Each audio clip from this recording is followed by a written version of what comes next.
be afraid. There are plenty of us here in Philadelphia. Walk like you got a right to. Won't nobody pay you no mind.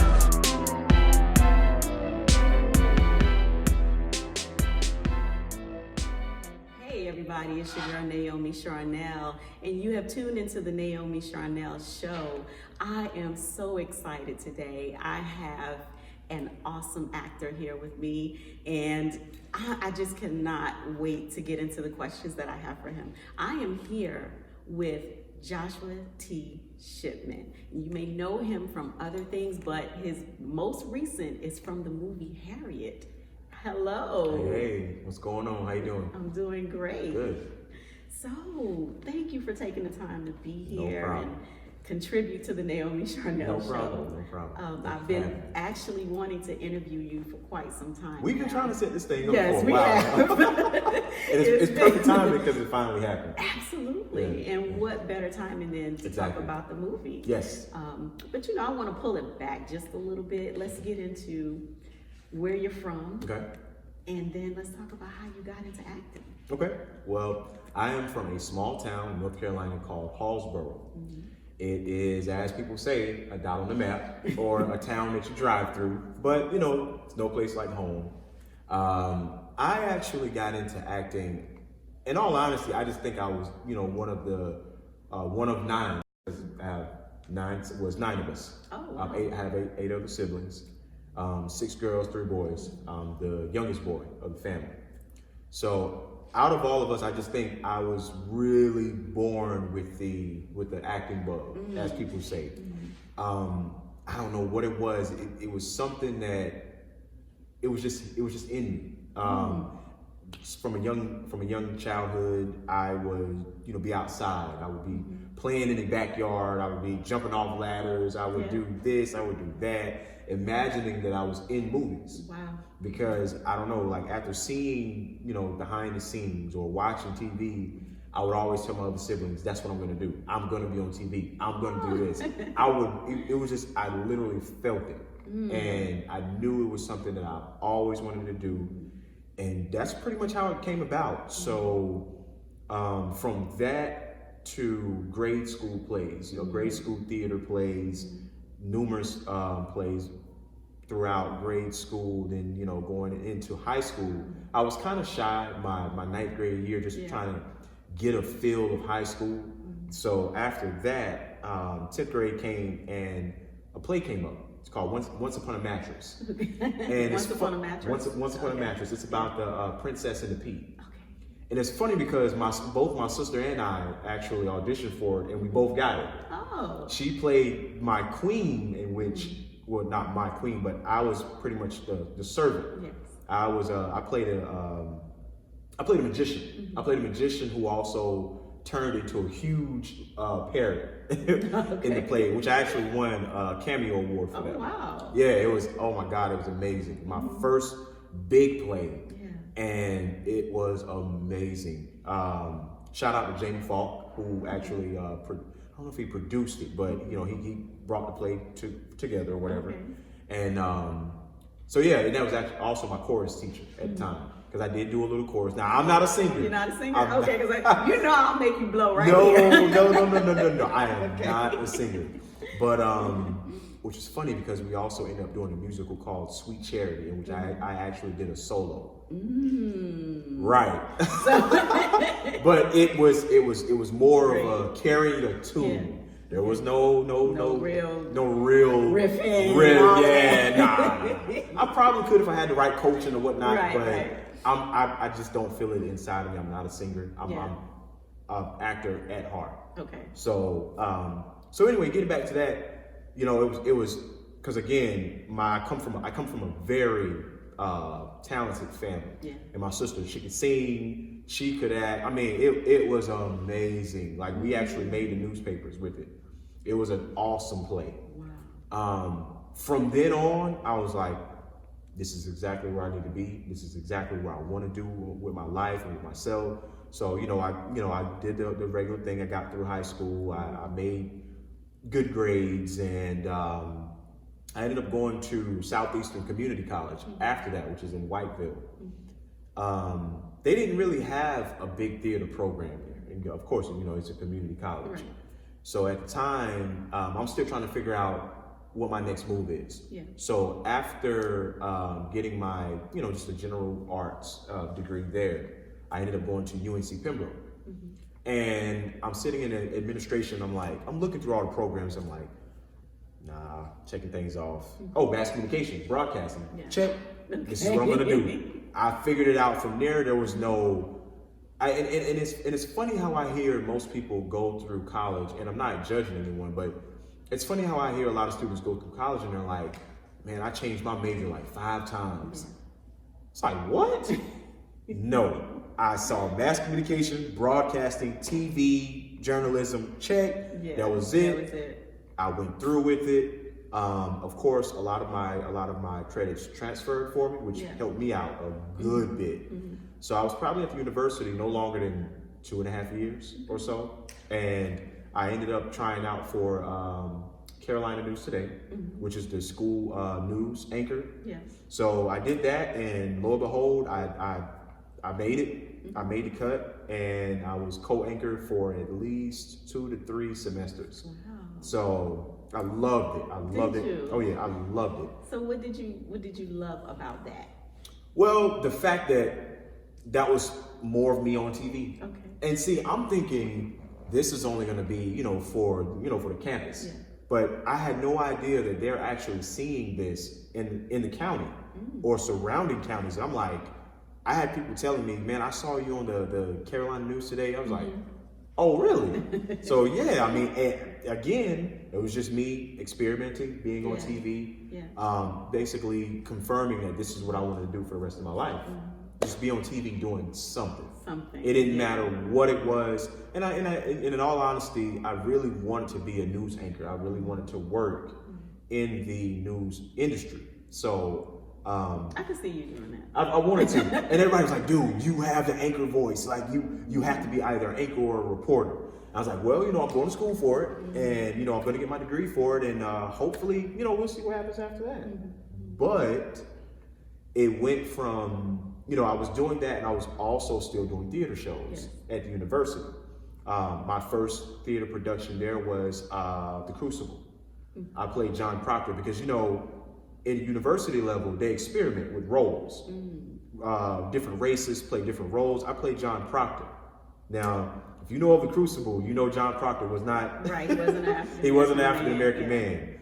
But Holden Hanson, which was my theater professor then, he saw it fit for me to play that role. He said, "You just have something about yourself. You're a serious actor." And I could see you playing that role, so I auditioned for it. I got it, and that was one of the most intense roles I've ever played in theater. It was, oh man. What made it so intense? The emotions that this guy is going through. If anybody remembers the Crucible, this guy was convicted of, sleeping around with a 16-year-old girl. This guy has a wife, he has a family. And back then, when you did stuff like that, you were automatically hanged. That was it. There was no ifs, ands, or buts about it. And it's also, facing the whole witchcraft thing back then and there. So the conviction that this guy was under, and it's like he's holding everything on his shoulders. So I'm going through being questioned by the people of the community, being questioned by the church, and I'm also seen as a prominent guy in the community. So that's a horrible name, right? In any day and age, that's horrible, So it went from me going through all of these different trials, and at the end, it's just like he breaks down, and I've never played an emotional character. That was my first challenge with a very emotional character. So it was something that I dove into it. I loved it. It was like, in all honesty, our first show, I remember at the end, I felt my skin tingling at the end because it was so intense. And I know this is crazy. I pretty much almost starved myself. Did you? Yes, the first show, because I was so in tune with learning my script and knowing, because I had 90 pages of dialogue. Wow. I'm the lead character in this play, so I was like, I cannot mess this up. Right. And it's borderline method acting, but I didn't really, I didn't go into this dark zone, but I was really focused on learning my stuff and knowing this character in and out. So I think the entire day I had like probably a bottle of water and a snack, I think. And that's pretty much what I had the entire day, because I was like so focused, like nobody could take me away from this script. Right. I had to learn it. Yeah. I was just that focused, because I was like, I can't, I got everybody else on this cast riding with me. So I was like, I can't let people down. And it was funny because I think if it was the first or the second show, I almost forgot my lines. My lines almost went up on me. But it just so happened to be the part where I was questioned about the 10 Commandments. Oh. So I was able to play that off. Like I'm walking back and forth. Yeah. And I'm like, I said to myself, oh my God, I'm literally forgetting my lines. Then it came back to me, just like that. Yeah. And I was like, everybody was like, you forgot your lines? I was like, I'm telling people I forgot my lines. They was like, no, you didn't. Nobody could tell. It was like, dude, that was perfect the way you played it off, because it was at the right time. But in theater, there's no cut, there's no, you can't stop. You can't stop. It's like it has to keep going. Yes. You either know it or you don't know it. Exactly. Or you better be able to improvise. Exactly. And if you don't have that, then it can be disastrous. Oh my God, yes. Thank goodness for your skill. Yes. And so what I was going to say was, one thing that Regina King said that I found so interesting. She said, I didn't choose acting. Acting chose me. Do you feel that? Do you feel that in your heart, that acting chose you? Most definitely. Most definitely. And I say that with such passion because I've done a lot of things. I've had numerous jobs in my life, and nothing comes close to just being on set and becoming somebody completely other than who you are most of the time. And it's just you're in a world where it's not, each day is different. Each set is completely different, whether it's film, commercial, TV, theater. Each thing is different, and it's like that's the only thing that kept me going for a long time as far as like my career choices. Because again, with me going to school for mass communication and broadcasting, I thought for sure I was going to be in a news anchor. I thought for sure I was going to be a reporter. But when I got out into the world, and I graduated from Pembroke, and I started working at ABC4 Mount Pleasant in Charleston, and I started out as a assistant. I think what you call what is the word for that? Production assistant. Okay. I started out as a production assistant, and I was like, this is cool, everything. I didn't realize that you really have to like work your way up in this field. Like, it's a lot about who you know. It's very political, as in any huge industry would be. I mean, TV news media is very political, and there's a ton of guidelines that you have to follow. Wow. Like, you could be working one day, the next day, and like, hey man, you reported something wrong. Yeah, and you may not have that job the next day. So it's very, it's very, very, very strategic as well. To say the least. So I was like, okay, now I'm not gonna let that deter me away from it. But at the same time, it's like my acting just kept calling me. I was working at the the TV news station for about a year. And there would be times where I'd have to leave work early to travel from Mount Pleasant to here to Raleigh. I was doing plays. And it's like, I'm not thinking about this stuff while I'm doing it, but because it's like, this is my passion. I'm like, and at the time it was just like I wasn't really getting paid for these theater shows that I was doing, but I loved it so much that it didn't even matter. I would just, it would just, I got to go do this. I got to leave work early to go do this. So I was going from, and at the time I was staying in Little River, South Carolina, which that's 2 hours. That's 2 hours from Mount Pleasant. So I was going from Little River, going to work. Sometimes I would leave early, sometimes I wouldn't. Yeah. But I would get off work around, I had to be to work at 4 a.m. in the morning. From 4 a.m. in the morning until about 11 a.m. if they didn't have any breaking news. So if I can get off work early enough, I'd shoot straight to Raleigh after that.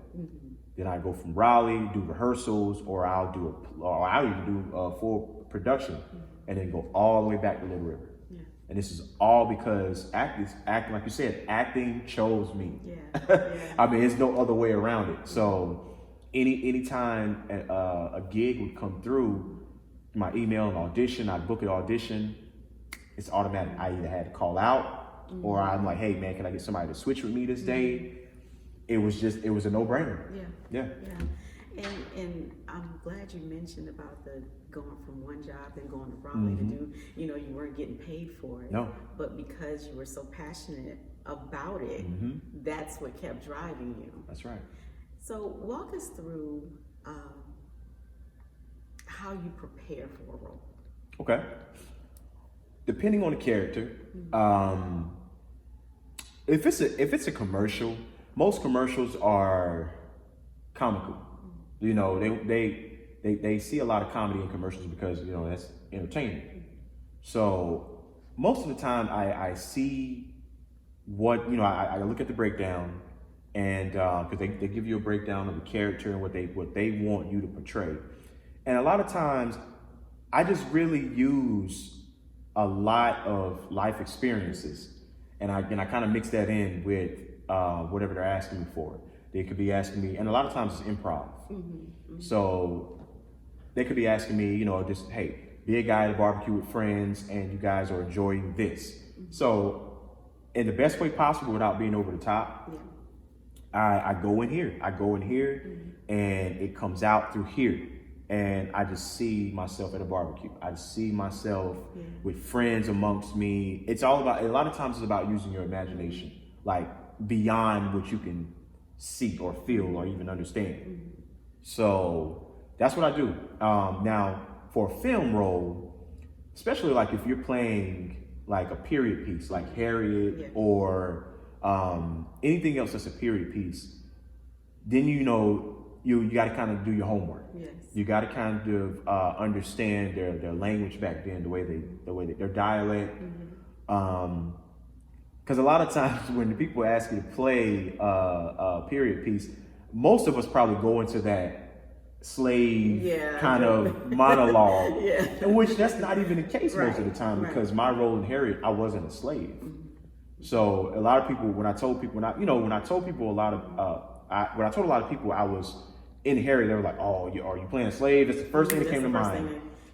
And which there was so much more than just slavery back then. Right. You had slavery, of course, but then you also had places like Philadelphia, where Black people were successful. They had homes. They had small businesses. Not even some of them. They had big businesses. They had you had revolutionary African Americans back then. So they're like, the first thing they asked me was like, "No, I'm not a slave." I said, "I don't want to really talk about it too much, but you'll see." But for that role, and that kind of goes into something that I was reading in a book last night, matter of fact. How do you see yourself as an actor or an actress? How do you see yourself? For the most part, a lot of people, when I come across a lot of people, they may see me as very intellectual, or they may see me as very, I want to say serious, like a serious guy, maybe another word for it. I was just talking to somebody else on the phone about this, and they may see me as like a very strong character, a very serious, very strong intellectual human being. So that tied into the Philly vendor, and is what a lot of people told me. Like, you were perfect for that role because that fit into your character. That you're very, you know, inspiring person, or you're very, like, you know, you're mentor. You have that mentor personality about yourself. And, you know, with him, and he's reassuring Harriet, hey, you're here now. Yeah. You know, just be yourself. Be yourself, and just, you know, we welcome you here. Yeah. We're not trying to take you away. You're not a thing here. You're somebody. So it's many different ways I prepare for roles, be it, like I said, a commercial, theater. It's all about finding how that character connects with you. Yes, Yeah. absolutely. I agree. Yeah. Thank you so much Oh, for no problem. sharing that. Nope. All right, now I know as life happens, things happen, and it kind of sets us back, you know, and it kind of questions why, it makes us question, why are we here, you know. Would you care to discuss something that may have happened in your life to make you question, okay, what's going on here? I'll say, and most people who know me probably know this. My dad passing about going on 3-4 years now. Sorry. Thank you. I say that when that happened, because it was very, very unexpected, and at a time, it happened at a time where I wasn't really that active in my acting. I mean, I was still doing things. I think around that time, I was actually still doing like theater shows and stuff like that, plays and that sort of thing. I mean, I was probably doing like small commercials here and there as well. But at that time, I think in the back of my mind, I would always, like, you know, why, you know, of course we always ask why, you know, yes. why did that, you know, why do we have to lose someone that dear to us? Yeah. And it kind of, it sparked a fire in me too, especially after seeing my mother kind of struggle with that a lot. And it made me really look at the situation in a way where it's like, you know what, I could be one of these people who lost their parent and just checked out. Right. That happens. That happens a lot, and I understand that. Or I could be this person who, you know what, this is gonna make me an even more stronger, and to allow me to go after my dreams even more, because now, you know, I really want to be able to put my mom in a mindset where, you know, and then of course I have all my other siblings, and, you know, we stepped up, we definitely stepped up, but I want to put her in a mindset where I'm still making her just as proud as I was making my dad proud when he saw me always succeeding in school, always, you know, always bringing that smile, putting that smile on his face whenever he would see me graduating, or he would see me accomplishing this goal. So that's one thing that I live for now when I'm doing this stuff, is to continue to make my mother just as proud, and make her feel like, you know, and let her see great things, you know, like I would want my dad to when he was still here. So again, it gave me the fuel to go even more stronger and harder at my goals. And I mean, I can almost imagine his face when, like, just knowing my name is actually in the lights now, you know. Right. And it's not to say that I'm this big artist now, or this big actor. And over time, you know, time will tell if I will become that person, or when I become that person. But just to see that I kept at my dreams this long, and now I'm a part of something huge. I'm a part of something that's bigger than me. Right. You know, that I can see it. My sister and I were actually just talking about this, and it's like, you know, we can see our dad smiling now. We can see our dad I can see him sitting in the theater right now, just smiling. Yes. Like, this is amazing. So yeah, definitely. Yeah. Wow.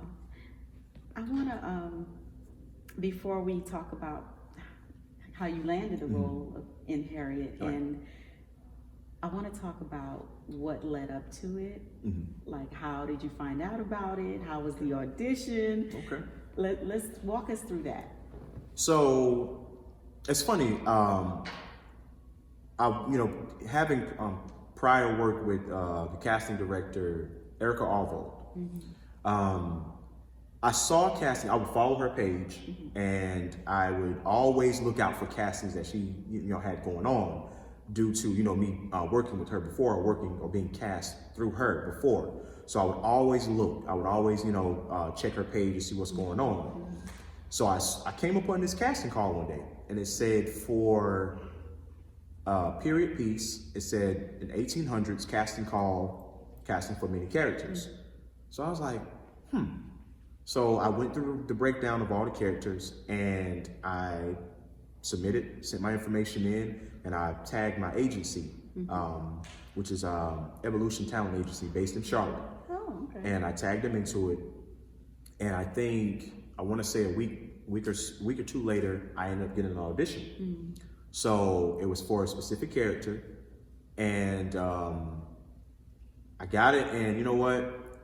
At this time, I was getting, I'm not gonna say tired. Like all actors, we go through that period where it's like, my God, we've sent in so many auditions, and I think I did like 7 auditions before this, and I did not hear a single thing about any of them. From other movies? From other From commercials, other films, TV stuff, and I was like, I was probably mentally drained at this point. Yeah.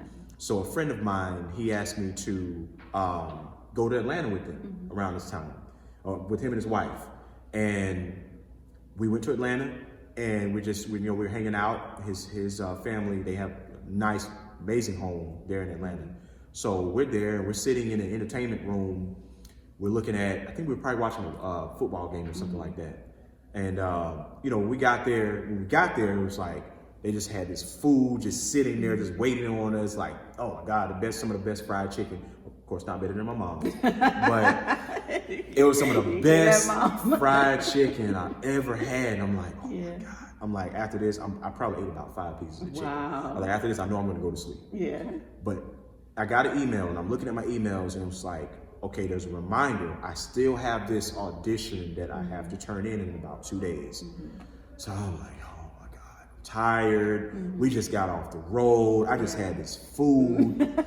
But something was like, do this audition. Yeah.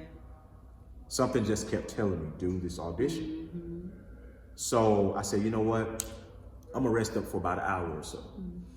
And then I told my homeboy, I was like, look, man, I got this audition I want you to help me with.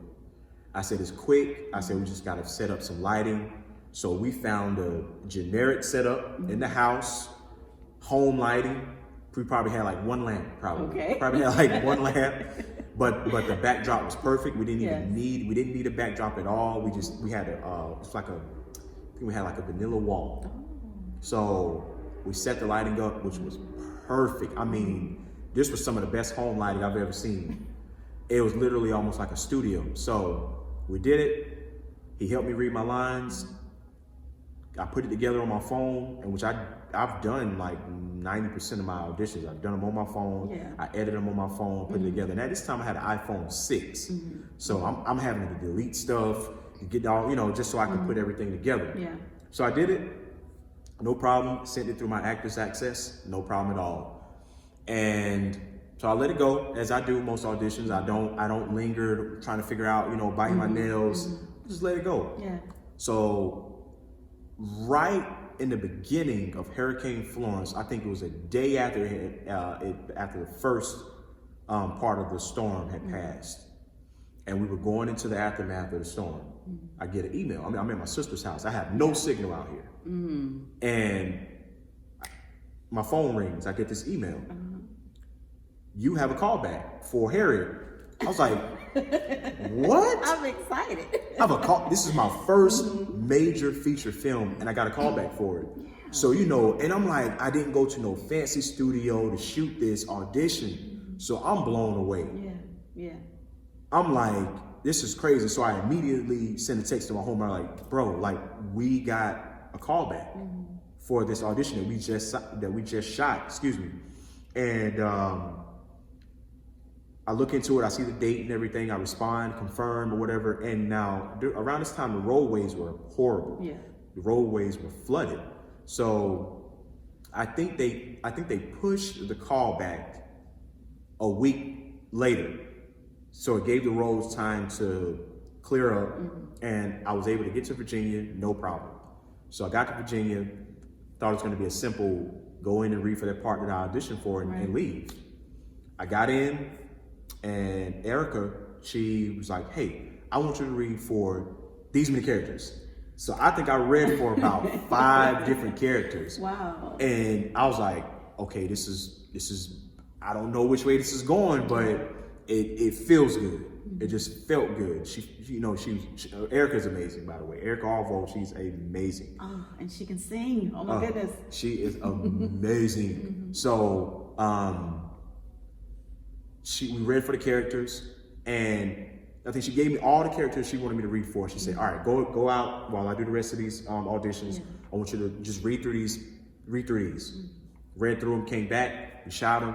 I think about a week or 2 later after that, I just started getting all these notifications about high consideration. I'm in high consideration for this, I'm in high consideration for that, I'm in high consideration for this. So I'm trying to keep myself contained. At the same time, I'm like, okay, let me go into prayer mode, praying, I'm writing my affirmations. I'm already claiming this. I'm already claiming this. Now, I didn't get the part that I actually auditioned for, but I ended up getting Philadelphia Vendor. Yeah.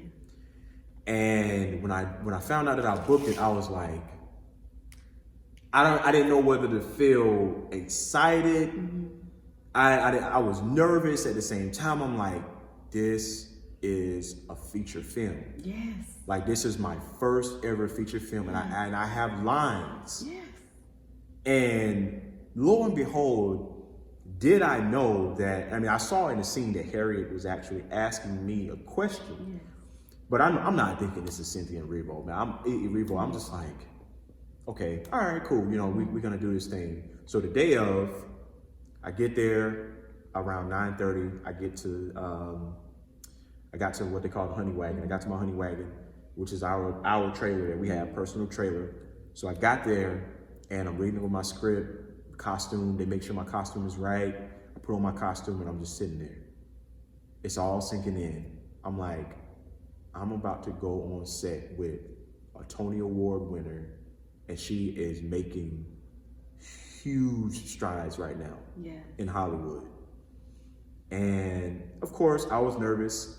I got to set. They had a stand-in for me. The first time I ever seen a stand-in for me. You know, I'm so used to being a stand-in or doing that work. I'm like, I'm blown away. Like, I have a stand-in. You know what I'm saying? So I'm walking on the set. I see him walking off. I nod to him. That's what's up. All right, cool. I'm maintaining composure right now, and I'm just seeing the whole scene. I'm just seeing it. It was downtown Richmond, Virginia, and they just completely transformed it into 1800s. Wow. Horses are everywhere. Carriages are everywhere. Everybody's in period piece clothing. I'm like, wow. I'm just looking around. I see this huge crane with the camera on it. I'm like, this is it. Yes. This is it. This is what I dreamed about since childhood. Oh. So we're going over it, we rehearse it. Cynthia comes in. They give her directions which way to walk from. They give me directions of, how to, they're gonna shoot this thing a few different times. And they say, all right, we should go over your lines. So we went over our lines, and they say, all right, we're gonna shoot this thing. Yeah. We do it a couple times, and Casey Lemons, the director, she comes in one time. She says, I want you to do this. I want you to do that. That was it. Wow. I was like, come on now, this can't be this. It wasn't easy, but don't get me wrong, it wasn't easy. But I was like, something's not right about this. I was like, this can't be this smooth. It's this smooth. Things are going too well. And I'm like, man. So we wrap. They announce it, and that's a wrap for Joshua Shipman. Everybody claps. I bow. I walk off scene. I go to Cynthia. Can I please get a picture with you? Yes. I got a picture. Is in my old phone. I'm so mad at myself right now because I'm still trying to retrieve this picture because I'm like, I need this picture. Okay. We took a picture in costume right after the whole thing, because she wasn't. They were setting up for the next scene, so they weren't quite ready for her to come back in yet. So we get a picture.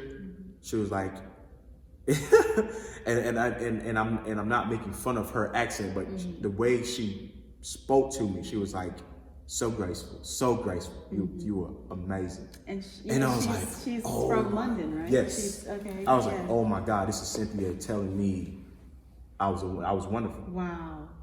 And like, she's just so down to earth. She's so sweet. She's such an amazing human being. Yeah. And she's uber talented. Janelle Monáe. She was awesome. Oh yes. She did an awesome job. Yes. As her role. Did you get to meet with her or see her or? You know how funny that is funny you ask. I just fitting on the day of fitting. I walked in and it was like, you know, Janelle Monáe just left, right? I was like, what? It's like she just left like 10 minutes before I arrived, and I so wanted to meet her. Yeah. I met pretty much everyone else except her and Leslie Odom Jr. I didn't meet him. A lot of the cast, we were actually invited to the mayor's house for a lunch or like a social. We actually got invited, and I also lost that picture as well. I am so bad. And I literally thought that I had, because they asked me to upload these photos right before I switched my other phone over, and I thought I did. But when I got my other phone, I was like, well, there's nothing but older pictures on here. And I was like, I had so many good photos on that phone from this production, and I'm just praying that I can retrieve them through email or something like that, because I think I sent them to my agent. Okay. And I'm still trying to figure out if I can get those back somehow through her. But again, you know, I met most of the cast. Yeah. I didn't get a chance to meet Janelle Monáe or Leslie Odom Jr. But I mean, it was amazing. This whole process, the entire production, the whole time, from the table read all the way up until after my shoot date, it was amazing. The wrap party, amazing. Red carpet, was there a red carpet for the opening? Or the premiere, premiere of the movie? It was, hey, it felt that way to me. Yeah. Cause the one that we were invited to was at the Bird Theater in Richmond. Okay. And hey, we didn't even need a red carpet because it was, oh my God, it was packed. It was packed, and I thought we were just gonna be in this like this private room or something like that, but no, it was actually at the Bird Theater, and it was awesome. Were your family there? Did your family come? Or they didn't get a chance to come to the screening, which I think it was myself and like a guest. Okay. My family's huge. Oh, okay. But they did see it. Yeah. They did see it, and from almost tearing up to just being super proud. Man. Yes. It was. I know Mama was super proud. Oh man. She already brags to everybody about what I'm doing. So anybody who knows her and knows me, they'll tell me, hey, your mom brags about you all the time. Yeah. And I said, hey man, this is one of the reasons why I'm really doing this. Yeah. That's my goal, is to really make my mom proud. To make my mom proud at the end of the day, you know, and to do things for her at the end of the day. So yeah, gotta take care of Mama. Definitely. Yeah. So if let's say a 10-year-old came up to you and said, Mr. Shipman, I've seen you in all these movies. I think I want to be an actor. What advice would you give that child? Or let's even say an adult. Yeah. What if someone older, if anybody who was interested in acting, what advice would you give them? dream big. And when I say dream big, I don't mean just think it. Go after it. It does not matter where you're at. It does not matter where you're from. Do it. Yeah. Make a way. Connect with people. If you're really trying to be if you're really trying to be an actor or actress, take it serious. Yes. This is like you going to a 9-to-5 job. Take it serious. Like people are gonna tell you that you're wasting your time. People are gonna try to tell you that you're better off finding a real job. You know how many people who are actually close to me who have told me this in the past. They pick people for things like in this industry. They pick certain people, or it's a wish. Because people tell me it's a wish. People have told me that you're better off pursuing this. Never let anyone tell you what you can't do because they didn't do it. Exactly. Because most people see this stuff as impossible, but if you feel it in you, Yes. do it. Go after it. Connect with people who are already doing it, that you know that you can get in contact with. Yes. Go beyond that. Right. Continue to network, continue to put your stuff out there. Get into local theater. Yeah. That's where I started. I started in theater. That's my background. Yes. If you can't do theater, network with people who are doing short films. Network with creators who are right there in your neighborhood. Yes. Get to know people who, y'all could put together a simple act. Yes. Work with people who are like-minded. You got to be strong. You have to be strong-minded. You have to have elephant skin in this industry because it's a very tough industry. Nothing is ever going to happen overnight. That's right. It took me years, over 5 years, to get in front of a very prominent casting director and to actually get her attention. So, I was doing local stuff all the time, but to actually get in front of a casting director who helped put me in one of the biggest films this year, and it's going to go on forever. This film is going to last forever. This film is going to be shown to history groups. This film is going to be shown to your children, your grandchildren. Yes. This is our history. That's right. So, with that being said, I never let anybody stop me. Me being from Hallsborough, North Carolina, I never let people I never let people's thoughts, opinions, interrupt my dreams. Yes. So I'm school, I hear people, like I said, people have told me that I was wasting my time. Yeah. And a lot of times people are afraid of your success. Exactly. Because they don't have any. So they're afraid of what you may become. Exactly. And they see it now, and again, it's not that and this is the problem with a lot of people. A lot of people feel like, yeah, he accomplished that, but he ain't making millions of dollars. Not yet.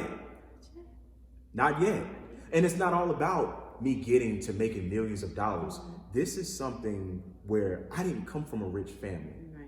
I came from a very hardworking, two of the most hardworking parents in the world. Yeah. And I didn't do acting classes. They didn't put me in all these talent shows. Right. They didn't do all this stuff. I had a dream. Yes. And I held on to it. And I just kept going after it somehow. I just kept navigating way through. I've been through the scams. I've almost been scammed by all of these overnight successes or overnight quote unquote talent searches. I've done that. I've learned from it.